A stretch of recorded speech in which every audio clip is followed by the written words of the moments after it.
The room wouldn't stop spinning. That's the first thing I remember about that night. The nauseating way everything blurred together like a carnival ride gone wrong. I'm not a lightweight. One glass of wine doesn't turn me into a stumbling mess. But there I was, gripping the bathroom counter at my in-laws' summer barbecue, trying to piece together how I'd gotten there. My name is Lexi, and that was the night I realized my brother-in-law was trying to destroy me. Lexi, you okay in there? My husband Russell's voice came through the door, tinged with concern and something else, embarrassment maybe? I'm fine, I managed, though my voice sounded foreign even to me. Just need a minute. The party sounds filtered through the walls. Laughter, the clink of glasses, my mother-in-law Meredith's distinctive laugh. Everything felt wrong, distorted. I'd only had that one glass of wine, the one Chandler had handed me with his trademark $1 million smile. Chandler, the golden boy, the successful older brother who could do no wrong. I splashed water on my face, trying to clear my head. When I looked in the mirror, my pupils were huge. That's when I knew. This wasn't just alcohol. The door opened, and Kimberly, my sister-in-law, poked her head in. "Oh, honey," she said, her face a mask of pity. "Maybe you should lie down. Chandler told everyone you seemed a bit off earlier." Of course he did. I gripped the counter harder. "Kim, something's wrong. I only had one drink." She gave me that look, the one I'd come to know well in the 5 years since I'd married into the family. The poor Lexi, always making a scene look. "Let's get you somewhere quiet," she said, taking my arm. As she led me through the house, I caught fragments of conversations. Never seen her like this before. Russell must be mortified. At a family gathering of all places, we passed Chandler in the hallway, holding court with a group of relatives. He caught my eye and smiled, but it didn't reach his eyes. That's when a memory flashed. Him by the drink table, his back turned, doing something with his hands just before bringing me that wine. "Wait," I tried to pull away from Kimberly. "I need to talk to Chandler." "Not now," she hissed, tightening her grip. "You've caused enough embarrassment for one night." In the guest room, she helped me lie down. The ceiling swayed above me like waves. "Kim," I grabbed her wrist before she could leave. "Please believe me, something's wrong." She sighed. "Just sleep it off, Lexi. We'll talk tomorrow when you're yourself again." After she left, I heard voices in the hallway. Chandler's smooth baritone. "Poor thing. Always trying so hard to fit in." Russell's response was muffled, but I caught the words, "Maybe we should leave early," and "Sorry about this." I wanted to scream, to run out there and confront Chandler, but my body wouldn't cooperate. The room kept spinning, and darkness crept in at the edges of my vision. The last thing I remember was Sophia, my cousin, slipping into the room and placing a cool cloth on my forehead. "Something's not right," I whispered to her. "I know," she said quietly. "I saw him buy the drinks. You're not crazy, Lex." The next morning, I woke up in my own bed with a pounding headache and crystal clear memories of Chandler's calculating smile. Russell was already up, making coffee downstairs. I could hear him on the phone. "Yeah, she's still sleeping it off," he was saying. "I know, Mom. I'll talk to her about it." "Yes, I'm embarrassed too." I sat up slowly, rage replacing the fog in my brain. Chandler had orchestrated the whole thing, drugged me, made me look unstable, and somehow came out looking like the concerned brother-in-law, and everyone had bought it. My phone buzzed with a text from Sophia. "We need to talk. I found something about Chandler." I stared at the message, my hands shaking. 5 years of snide comments, subtle undermining, and now this. He'd finally crossed a line, thinking I'd stay quiet to keep the peace like always. But this time would be different. This time I had proof, and Chandler was about to learn that he'd picked the wrong woman to mess with. I heard Russell's footsteps on the stairs, no doubt coming up to give me a lecture about my behavior. Let him come. I had nothing to be ashamed of, and soon everyone would know exactly what kind of man Chandler really was. "You're sure about this?" I asked Sophia, staring at the laptop screen in her small home office. 3 days had passed since the barbecue incident, and my hands still shook when I thought about it. Look at the pattern. Sophia pointed to the series of social media posts she'd uncovered. 4 different women, 4 similar stories, all at events where Chandler was present, all experiencing the same symptoms you described. My stomach churned as I read through the posts. None named Chandler directly, but the timestamps aligned perfectly with charity galas and business functions he'd attended. "There's more," Sophia said, pulling up another window. "Remember Angela from the country club? She left town suddenly last year." "Yeah, Meredith said she had a nervous breakdown or something." Sophia's expression darkened. "I found her blog. She wrote about being drugged at a club fundraiser. Guess who was on the planning committee?" My phone buzzed. Another text from Russell. I'd been avoiding him since our fight yesterday morning. "You can't keep accusing my brother without proof," he'd said. "He's worried about you. We all are. Maybe you should talk to someone." "I need concrete evidence," I told Sophia, ignoring the message. "Something they can't dismiss as me being paranoid or unstable." "We could talk to Angela," Sophia suggested. "She might." A knock at the door made us both jump. Kimberly stood in the doorway, her face tight with concern. "Thought I'd find you here," she said. "Russell's worried sick. You haven't been answering his calls." "I've been busy," I said, closing the laptop. "Busy spreading rumors about Chandler?" Her voice took on an edge. "He told us you've been calling his business associates, asking questions." "Did he tell you what kind of questions?" I stood up, facing her.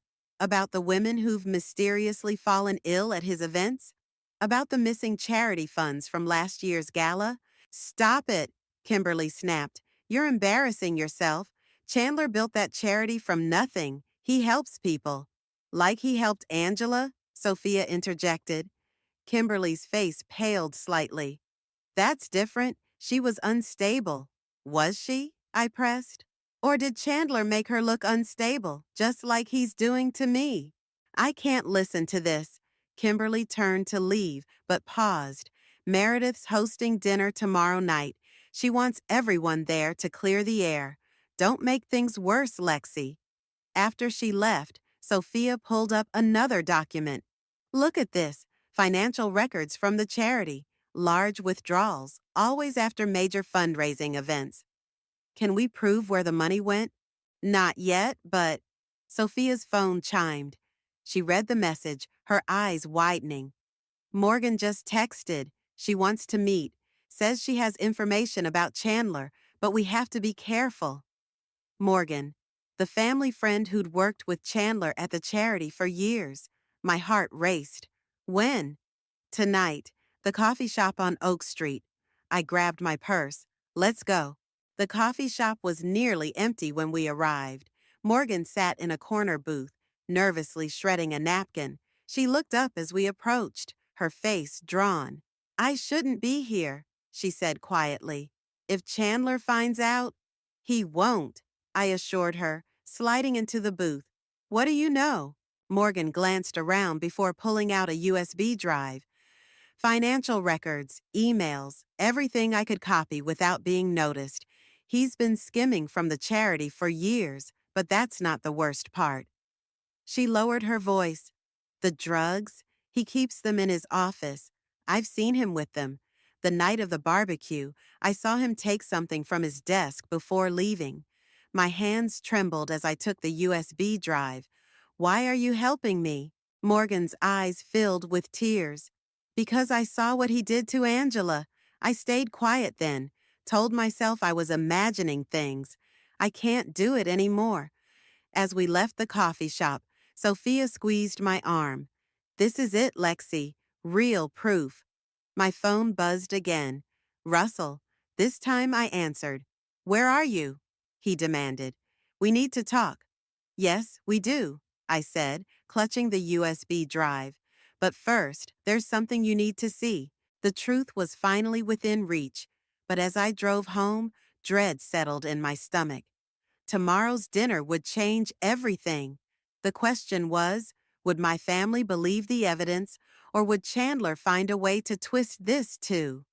One thing was certain, I couldn't back down now, not when I finally had proof of what kind of man my brother-in-law really was. Russell's face grew paler with each document we reviewed on our living room couch. The USB drive contained years of doctored financial records, suspicious email exchanges, and most damning, a series of text messages about keeping things quiet after charity events. "This can't be real," he muttered, running a hand through his hair. "My brother wouldn't—" "There's more," I said, pulling up the blog posts Sophia had found. "Read what Angela wrote." As he read, his hands began to shake. Why didn't she come forward? "Would you have believed her?" I asked quietly. "Over Chandler?" Before he could answer, his phone lit up with Chandler's name. Russell stared at it, then declined the call. "He's been trying to reach me all day," I said. "Probably knows Morgan talked to us." "Morgan?" Russell's head snapped up. "You need to warn her. If Chandler suspects—" My phone buzzed with a text from Sophia. 911. "Morgan just called. C showed up at her apartment." "I'll drive." Russell grabbed his keys, his face set with determination I hadn't seen since this started. Morgan's apartment was only 15 minutes away, but it felt like hours. When we pulled up, Chandler's black Mercedes was parked outside. "Stay here," Russell ordered, but I was already out of the car. We could hear raised voices from Morgan's second-floor apartment. Russell took the stairs 2 at a time, with me right behind him. "You have no idea what you've done," Chandler's voice carried through the door. "Everything I built—" "Leave her alone." Russell's shout cut through the night as he burst through the unlocked door. The scene inside froze. Morgan backed against her kitchen counter, Chandler looming over her, a laptop open on the table between them. "Russell?" Chandler's smooth facade slipped for just a moment before recovering. "Thank God you're here. Morgan's been spreading lies." "Save it." Russell's voice was ice. "I've seen the proof." "Proof?" Chandler laughed, but his eyes darted to the laptop. "Whatever they showed you is fake. They're trying to destroy our family. Like you tried to destroy Angela?" Morgan's voice shook but held firm. "I saved everything, Chandler. Every email, every transaction." "You ungrateful little—" Chandler lunged for the laptop, but Russell stepped between them. "Touch her, and I'm calling the police," I said, phone already in hand. Chandler straightened his jacket, that familiar calculating look crossing his face. "Think about what you're doing, Russell. I'm your brother. Are you really going to believe these women over your own blood?" "These women?" Russell's voice cracked. "One of them is my wife, who you drugged at our family barbecue." "She was drunk," Chandler scoffed. "Making a scene like always. Tell me, Lexi, how long did it take you to convince my brother to turn against me, to poison him with your paranoid delusions?" "Don't," Russell warned, stepping closer. "Don't you dare try to twist this." My phone buzzed again. "Sophia, police are on their way. Stall him." Chandler must have seen something in my expression because his eyes narrowed.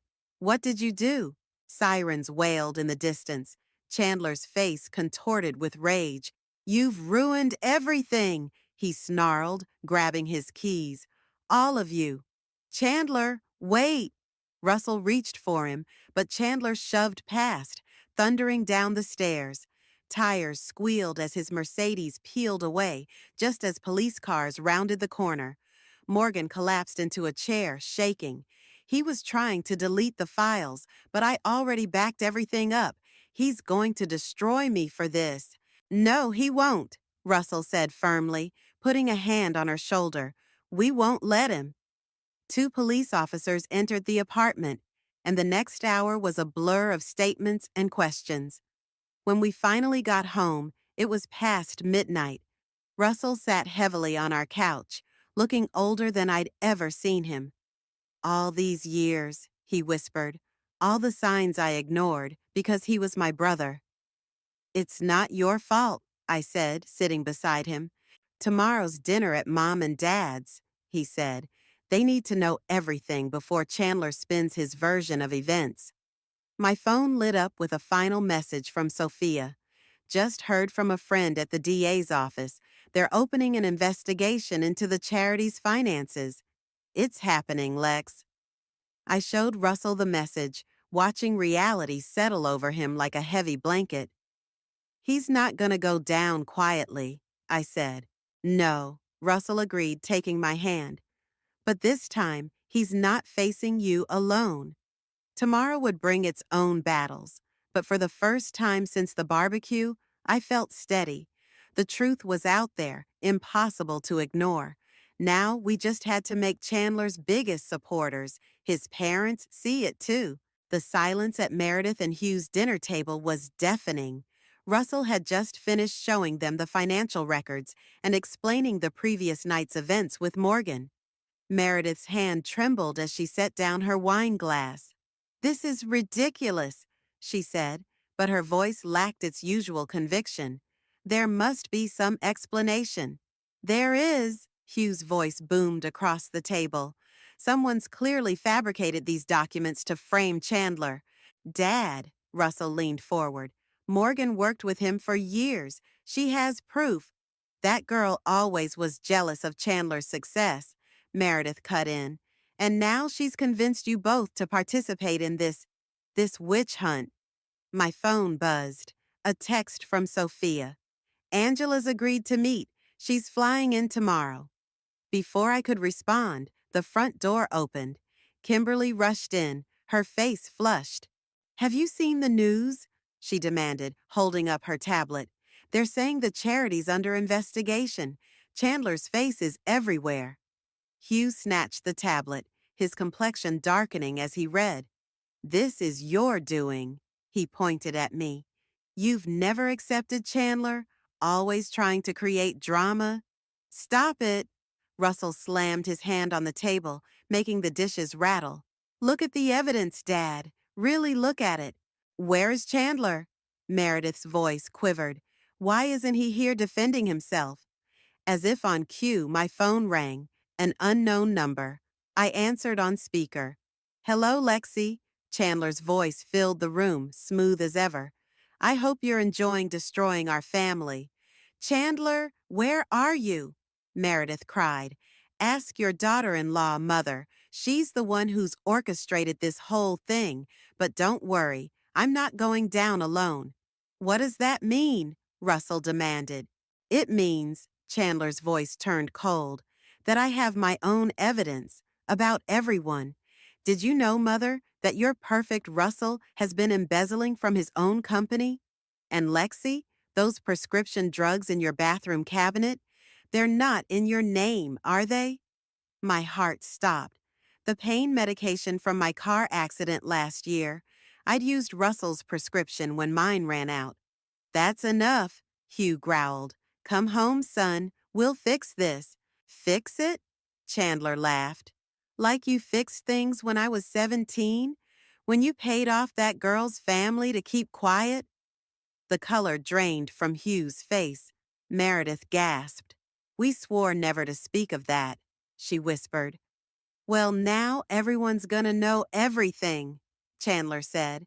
"I've sent a very detailed email to several news outlets. Should be published any minute now." Russell's phone pinged. He looked at it, then at his father. "Dad? What girl?" Hugh's hands shook as he collapsed into his chair. "It was a mistake. We thought we'd handled it." "You ruined her life." Chandler's voice was eerily calm. "Just like Lexi's trying to ruin mine. So now everyone's secrets come out." "Chandler, please," Meredith begged. "We can still fix this." "Too late, Mother. Check your emails." The line went dead. Immediately, phones around the table started buzzing with notifications. Oh, God, Kimberly whispered, reading her screen. He's exposed everything, everyone. I opened my own email. There it was, a massive thread detailing decades of family secrets, including my medication incident. But something caught my eye. Russell? I grabbed his arm. Look at the email header. He squinted at it, then his eyes widened. This was sent from his office computer. I was already dialing Sophia. He's at the charity office. Call Detective Martinez. You're not calling anyone. Hugh stood up, his authority reasserting itself. This stays in the family. Like you kept that girl's assault in the family? Russell's voice was deadly quiet. No more covering for him, Dad. Meredith began to cry. Kimberly sat frozen, still scrolling through Chandler's revelations. My phone buzzed again. Sophia. Police are heading to the charity office.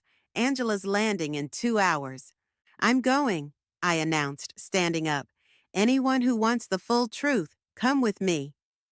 I'll drive, Russell said immediately. To everyone's surprise, Kimberly stood too. I want to look him in the eye when he explains this. As we headed for the door, Meredith called out, Please, he's still your brother. Russell turned back. No, Mom. Right now, he's a criminal about to face justice. You can either help us stop him or keep enabling him. Your choice. We left Hugh and Meredith sitting in their pristine dining room, surrounded by the wreckage of their family's secrets. In the car, Russell gripped the steering wheel tight.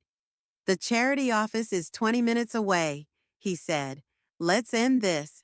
I nodded, watching the streetlights blur past. Chandler thought he could destroy us all, but he'd forgotten one thing. The truth, once exposed, couldn't be buried again. The charity office building loomed dark against the night sky, except for one illuminated window on the 3rd floor. Police cars lined the street, their lights silent but spinning. He's still up there, Detective Martinez met us at the entrance. We've got the building surrounded, but he's refusing to come out. Let me talk to him. Russell stepped forward, but the detective shook her head. He's demanding to speak with Lexi, alone. Absolutely not. Russell grabbed my arm. I'll do it, I said, surprising myself with how steady my voice sounded. But I want to wait for Angela first. As if on cue, Sophia's car pulled up. Angela stepped out, looking smaller than I remembered, but her jaw was set with determination. I brought everything, she said, clutching a manila envelope. Police reports I never filed. Hospital records, everything. A crash echoed from upstairs, followed by the sound of breaking glass. Detective Martinez grabbed her radio. He's destroying evidence, I said. We need to go up now. I'm coming with you. Angela stepped forward. Me too, Kimberly said quietly. When we all turned to look at her, she lifted her chin. I need to see who my brother really is. The detective nodded to her officers, and we moved toward the elevator. Russell caught my arm. Be careful, he whispered. He's cornered now. That makes him dangerous. The elevator ride felt endless. When the doors opened to the 3rd floor, we could hear Chandler moving around his office, the sound of papers shredding. Stay behind me, Detective Martinez whispered, drawing her weapon. We approached the office door. Through the glass, I could see Chandler feeding documents into a shredder, his usually perfect hair disheveled, suit jacket discarded. Chandler, I called out, open the door. He looked up, that familiar calculating smile spreading across his face. Lexi and Angela too? What a reunion. He hit the door lock release. Detective Martinez entered first, weapon raised. Step away from the shredder. Of course. Chandler raised his hands, still smiling. Though I'm afraid most of the interesting documents are already gone. Not all of them. Angela stepped forward, holding up her envelope. I kept everything. The smile flickered. Angela, Angela, still holding on to the past? We both know nobody believed you then. Why would they now? Because now there's proof. Kimberly's voice cracked as she held up her phone, displaying the email thread. How could you, Chandler? All these women? Please, he scoffed. They wanted to be part of this world. I just showed them the cost of admission. By drugging them? I stepped closer. By destroying their reputations when they threatened to expose you? You were all so eager to believe the worst. He turned to the window. A few pills, a few rumors, and your perfect lives crumbled. It was almost too easy. Until now, Angela said firmly. Chandler's shoulders tensed. You think this changes anything? Dad will hire the best lawyers. The family will close ranks. They always do. Not this time. Kimberly's voice was steel. I've already sent everything to the board of directors. Your resignation letter goes out tomorrow. He spun around, mask finally cracking. You wouldn't dare. I made you who you are. No. She stepped back. You made me complicit. That ends tonight. More officers entered the office. Detective Martinez moved forward with handcuffs. Chandler Moore, you're under arrest. He lunged suddenly, not toward the detective, but at me. His hands found my throat as we crashed into the desk. You ruined everything, he snarled. Everything happened at once. Officers shouting, Angela screaming, Kimberly crying out. Then Russell's voice cut through the chaos. Get away from my wife! The pressure on my throat vanished as Russell tackled his brother. They hit the ground hard, years of brotherly trust shattering like the glass beneath them. Officers pulled them apart, Chandler now truly disheveled, blood trickling from his lip. As they cuffed him, he started laughing. You still don't get it, do you? He looked at each of us. I'm not the villain here. I just played by the rules our parents taught us. Appearances matter more than truth. Power matters more than people. No, Russell said quietly. You're exactly the villain, and now everyone will know it. As they led Chandler away, he called over his shoulder. Better watch your back, Lexi. Family secrets have a way of destroying everyone they touch. Detective Martinez touched my arm. We'll need statements from all of you. I nodded, rubbing my throat. Through the window, I could see more police cars arriving, news vans following close behind. By morning, everything would be public. Are you okay? Russell pulled me close. No, I answered honestly, but I will be. Angela and Kimberly stood together by the shredder, picking up scattered papers. The night wasn't over. There would be statements to give, questions to answer, family to face. But watching Chandler's perfectly crafted world crumble around him, that made every moment worth it. The morning headlines hit like a tsunami. Prominent charity director arrested. Family empire crumbles. Years of abuse exposed. My phone hadn't stopped buzzing since dawn. Turn off the TV, Russell said, walking into our living room where the news played on repeat. We've seen enough. Your parents called again, I said, showing him the missed calls. 15 times since breakfast. They can wait. The DA wants to meet with us in an hour. A knock at the door made us both jump. Kimberly stood there, looking exhausted. Mom and Dad are at the police station, she said, stepping inside. They're trying to post bail. Of course they are, Russell muttered. That's not all. Kimberly pulled out her tablet. 3 more women have come forward since last night. The story's everywhere. My phone rang. Sophia. Angela's interview just went live, she said when I answered. You need to see this. We huddled around Kimberly's tablet, watching Angela speak directly to the camera, her voice steady. I was 22 when Chandler first targeted me, she said. He waited until I was vulnerable, isolated, made everyone think I was unstable, and he didn't just do it to me. The interview cut to footage of Chandler being led out of the charity office in handcuffs, then to photos of his previous victims. "Turn it off," Russell said hoarsely. Another knock, this time Detective Martinez with Morgan. "We found something in the office safe," the detective said, holding up a small black book. Names, dates, amounts.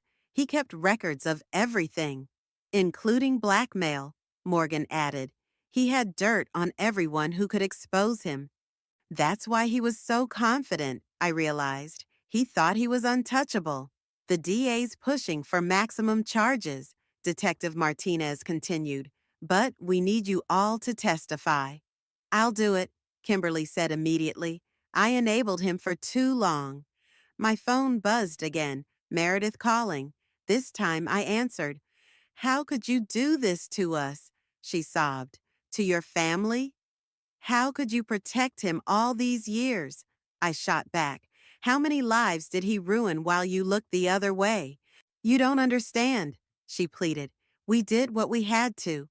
"No," Russell took the phone. "You did what was easy, and now you're still trying to protect him instead of his victims. We're done, Mom. Don't call again." He hung up, hands shaking. "The press is outside your parents' house," Morgan said softly. "They're asking about the girl from when Chandler was 17. She's coming forward too," Detective Martinez added. "Says she's tired of carrying the secret." Russell sank onto the couch. "I should have seen it. All those years." "We all should have." Kimberly sat beside him. "But he was good at making us see what he wanted." Another buzz. A text from Angela. "Thank you for believing me. For all of us." The DA's office was a fortress of activity when we arrived. Phones ringing, people rushing between offices, papers everywhere. "The charity board's cooperating fully," the DA told us in her office. "They're turning over everything, but we need to move fast. Your parents have hired 3 separate law firms." "What do you need from us?" I asked. "Everything. Every detail, every incident, every cover-up you witnessed. Chandler's going down, but we need to make sure he can't hurt anyone else." As she spoke, her assistant rushed in. "Ma'am, you need to see this." He handed her a phone. A video was playing, Chandler in his holding cell, speaking directly to the camera. "If I'm going down," he said, his familiar smile now twisted with malice, "I'm taking everyone with me. Every secret, every lie, every dirty deal this family's ever made. By the time I'm done, there won't be anything left to salvage." The DA looked up. "This just went viral. He must have had someone smuggle in a phone." Russell stood. "Let him talk. No more secrets, no more cover-ups. Whatever he says, we face it together." My phone lit up with a message from Sophia. "Hugh's at the hospital. Apparent heart attack after seeing the video." Kimberly gasped when I showed them. "We need to go." "No," Russell said firmly. "We need to finish this. Dad made his choice a long time ago." The DA nodded. "Let's get your statements now. Whatever Chandler releases next, we'll be ready." As we followed her to the conference room, I caught a glimpse of the news playing in the lobby. Chandler's booking photo stared back. That smug smile finally replaced with something else. Fear. Good, I thought. Let him feel what his victims felt. Let him finally face the consequences of his actions. The real battle was just beginning, but for the first time, the truth was on our side. The courthouse steps were packed with reporters as we made our way inside for Chandler's bail hearing. 3 weeks had passed since his arrest, and the scandal had only grown. "Ms. Lawson," they shouted, "what's your response to Chandler's latest allegations? Did you know about the offshore accounts? Is it true your father-in-law's condition is critical?" Russell gripped my hand tighter as we pushed through. Inside, Angela and Morgan waited with our lawyer. "He's already here," Morgan whispered, "and Meredith's with him." The courtroom was standing room only. Chandler sat at the defense table, still wearing his expensive suit, but his usual polish had faded. Meredith sat directly behind him, her face drawn. "All rise," the bailiff called. As the judge entered, I caught Chandler staring at me. His lips curved into that familiar smirk, and he mouthed two words. "Watch this." The proceedings began normally enough.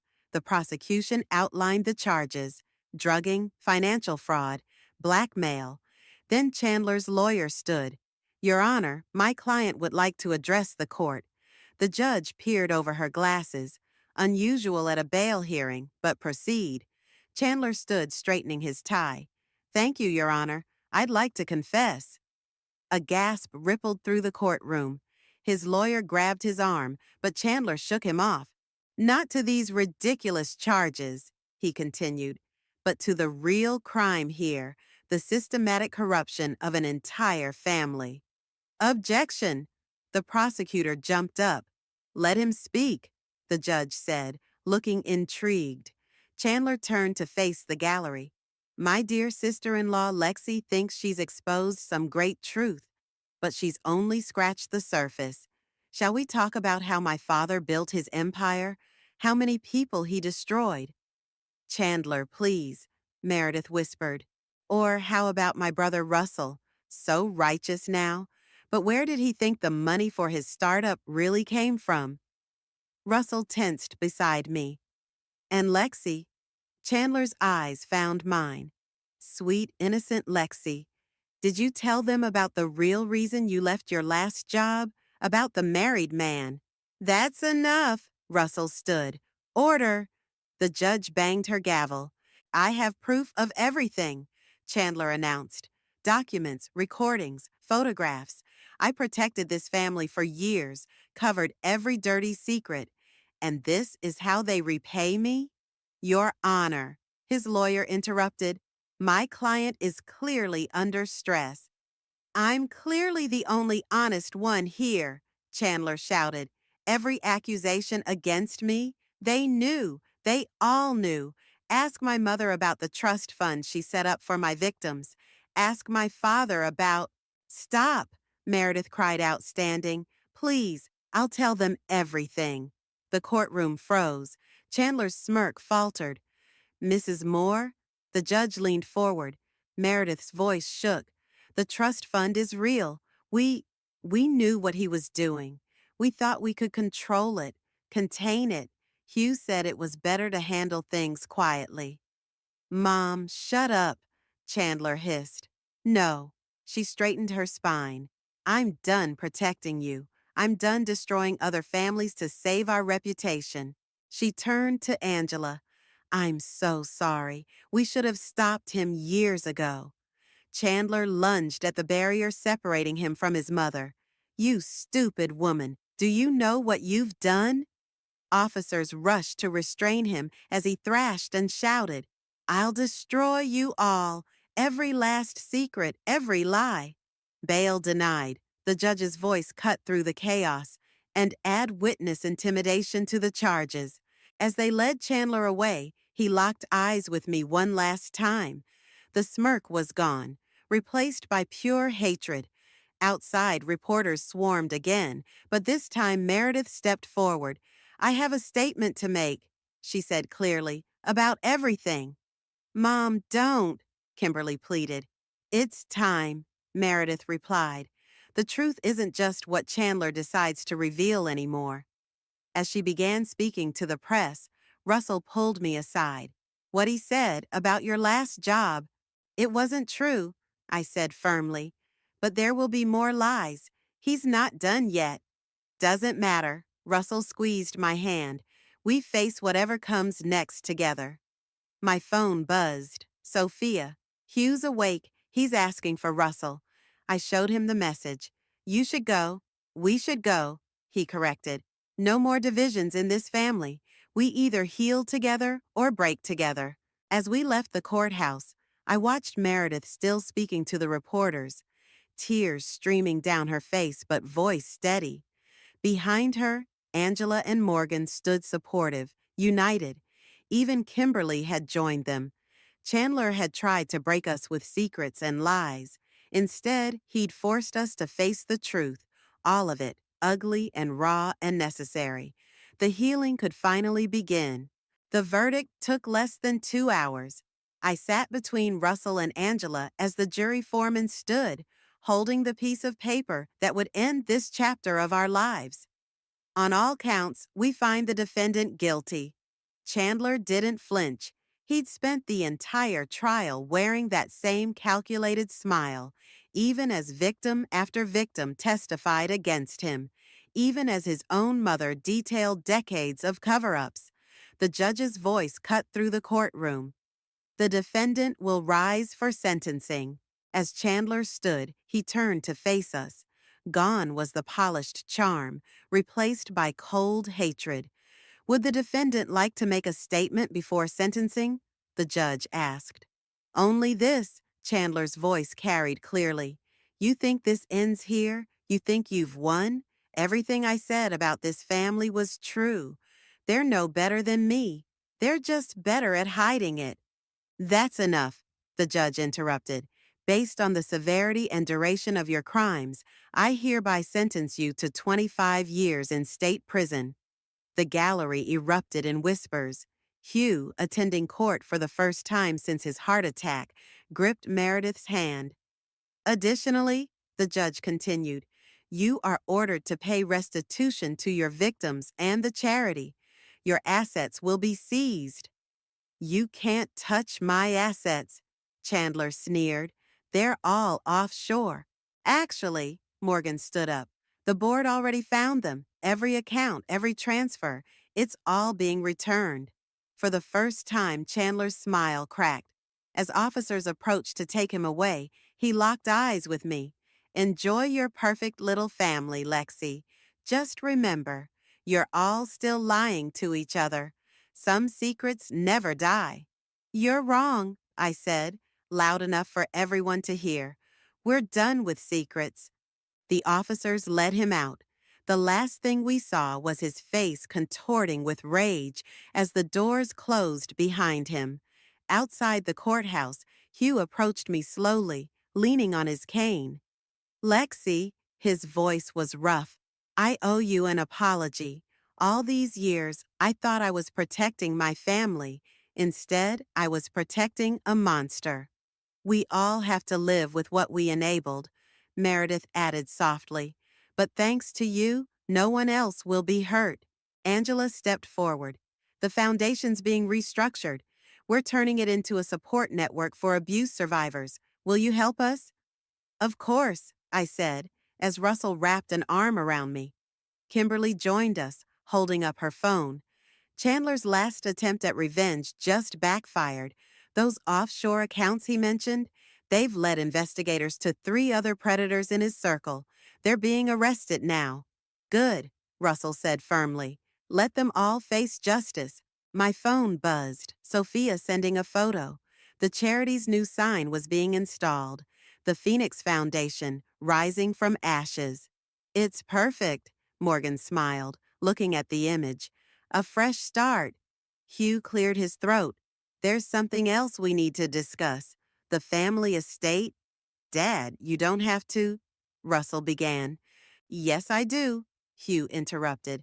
I'm turning it into a shelter, a safe place for people escaping situations like what my own son created. It's time this family's wealth helped people instead of hiding crimes. Tears streamed down Meredith's face as she hugged him. A reporter approached, microphone ready, but Angela stepped between us. No more stories today, she said firmly. This family's done being headline news. As we walked down the courthouse steps together, victims and enablers, protectors and protected, all trying to heal, I felt lighter than I had in months. You know, Russell said quietly, Chandler was right about one thing. We're not perfect. No, I agreed, but we're trying to be better. That's what matters. Kimberly linked arms with me. So, family dinner tonight? No secrets, no lies, just family? I'd like that, I smiled. Behind us, the courthouse doors opened again. More victims emerged, supporting each other, finally free to tell their stories. Morgan and Angela went to greet them, offering welcome packages from the Phoenix Foundation. The truth hadn't destroyed us like Chandler promised. It had freed us. Every exposed secret, every painful confession had torn down the walls we'd built around ourselves. Ready to go home? Russell asked. I looked at our gathered family, not perfect, not unbroken, but real and honest at last. Yes, I said, I'm ready. We walked away from the courthouse together, leaving behind the shadows of secrets and the weight of silence. Ahead of us lay something harder, but infinitely more valuable: the truth in all its messy, healing glory. And this time, we'd face it together,